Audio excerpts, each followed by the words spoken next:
Well, guys, it finally happened. 7 years later, we finally got the announcement for the Nintendo Switch 2. So, after seeing the trailer and getting a little tease of what's to come, to say I'm a little bit apprehensive. Mostly because, well, the Switch 2 looks a lot like a Switch 1. In fact, it looks almost identical to the OLED model, with the exception of the Joy-Cons being slightly different.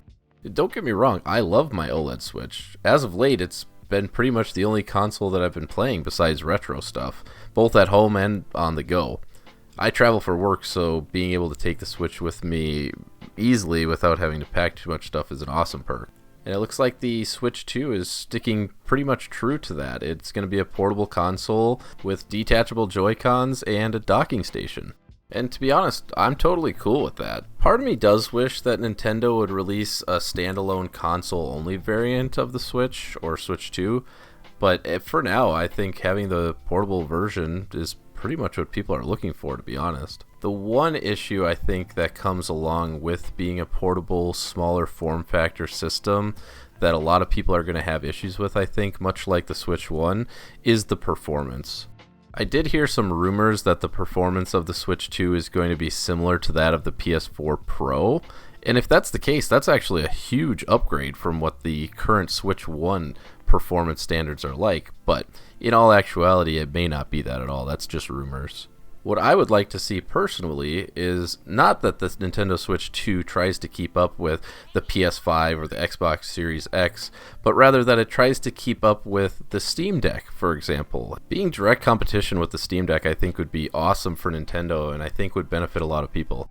Obviously, I think Nintendo is aware of the Steam Deck and wants to try and compete with that market, and hopefully they can do so not only by performance, but can try to undercut on the price as well. One of the main parts of this trailer that I think people are really excited about is that Nintendo is sticking true to their guns and allowing for backwards compatibility with Switch 1 games. And even further still, it looks like they are going to continue the trend of having physical media be one of their main ways of people being able to play the games. And personally, I cannot express how excited and grateful I am to Nintendo for remaining true to this physical media background. One of the main reasons that I prefer the Switch over the PS5 or Xbox currently is simply due to the fact that I can retain my physical media on the Switch. I can buy the physical games, I can plug them into the cartridge, and I can play them. I know for a lot of people that that's not really going to matter, and that's not why they buy a system or games in the first place. And that's okay. I'm not one of those people or collectors who think that everyone needs to collect and play games exactly like me. In fact, I don't think that at all. I think people should play games in exactly the way that they want to. But for me, physical media is the way I enjoy the games. I like taking the cartridge out and plugging it into the system and turning it on and seeing the game that I put in up on the screen. I like knowing that pretty much no matter what happens, I'll always have these games available to play whether I have internet or not. And that's something that really means a lot to me when it comes to a new console or different games.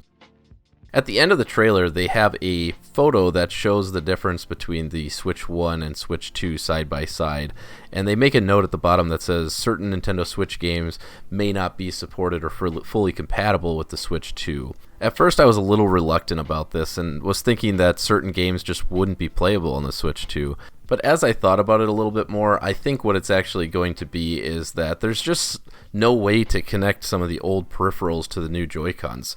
And I think games like the Labo or the Switch Fit with the big wheel just won't be compatible with the peripherals for the Switch 2 or Switch 1. So I think that's what they mean by this. So I'm not as concerned as maybe I originally thought.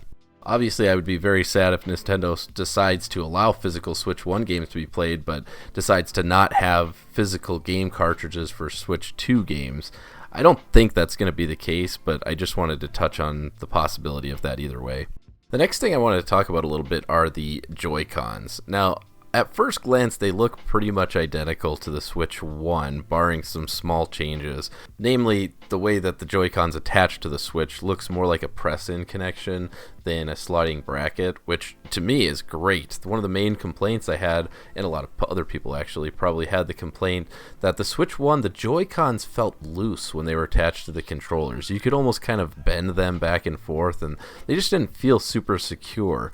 So with these being plugged in, that looks like a cool way to alleviate that. The only thing I would be concerned about then is that if they're just connected by a PCB or something like that, that they might wear down and they might not be quite as effective as the Switch 1 Joy-Cons.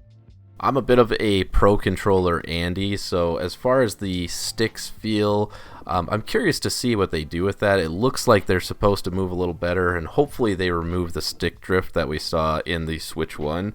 But in any case, like I said, I prefer the pro controller myself, so I'm not too worried about it one way or another. But if they are really great and I don't have to use my controller, that's just one less thing I have to lug around. There's also been some talk of the Joy-Cons doubling as a mouse or something to that extent. And that is kind of how it looks in the trailer. It looks like the Joy-Cons are sliding around on the table like a mouse.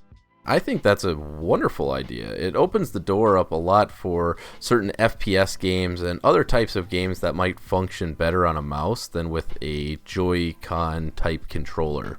I don't think any other game system has used this idea yet, so I think it'd be a great idea for Nintendo to add this in. It's a bit of a novelty, but anything that adds value to the product, I'm all for it. I'm super excited to see what happens at the Nintendo Direct that's taking place on April 2nd. I think we're going to get a lot more information on games, hardware, and other exciting news regarding the Switch 2. It also appears that Nintendo is going to be hosting a Switch 2 experience in a few different cities around North America and Europe in April as well. It would be super cool to be able to go to these events. I'm not sure if I'll have the time to be able to do that, but I would love to travel to those and maybe document the experience and kind of see what it's like. Regardless, to me it kind of seems like we're going to see a summer 2025 release, if not later. The reason I say that is they wouldn't have these events in April and then have a release very shortly after, because they probably want to build a little bit of hype. So I would expect probably sometime in July, maybe August of 2025 to see the Switch 2 actually released to stores. With that being said, we do have to talk a little bit about the price rumors. I've seen a couple of rumors running around, and obviously I can't confirm or deny these are just rumors, but it sounds like that the console is going to run around $400. That's not really a surprise considering that the OLED Switch is retailing for around $350, and the Switch 2 is supposed to be bigger, and obviously it's going to have some performance upgrades, meaning better hardware that comes with a little bit of an extra price tag. I don't think $400 is super offensive for a price on this piece of hardware. Obviously, I'm always happy to see lower prices, and I would have preferred to see the same prices as the OLED Switch, but obviously, like I mentioned, having a larger screen and stronger hardware, it's justifiable that we'll have a little bit of a price hike for the system. And again, I want to be clear that this is just speculation. Nintendo hasn't come out and said that the system will be $400. That's just some rumors floating around from people in the community.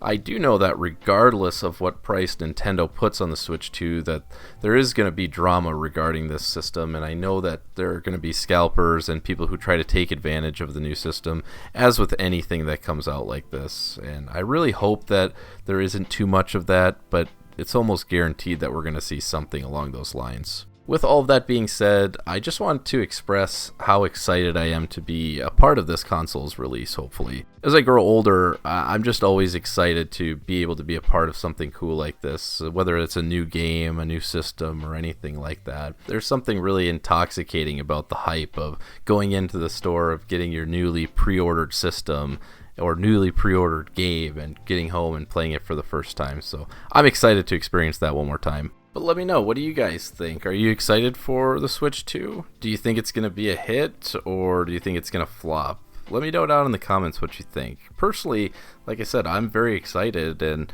I'm going to try and keep everyone as up to date as possible with the Switch 2 and news regarding it. Hopefully in a timely manner. My schedule nowadays is crazier and crazier than always, but one way or another, I'm going to try and keep you guys as up to date as possible.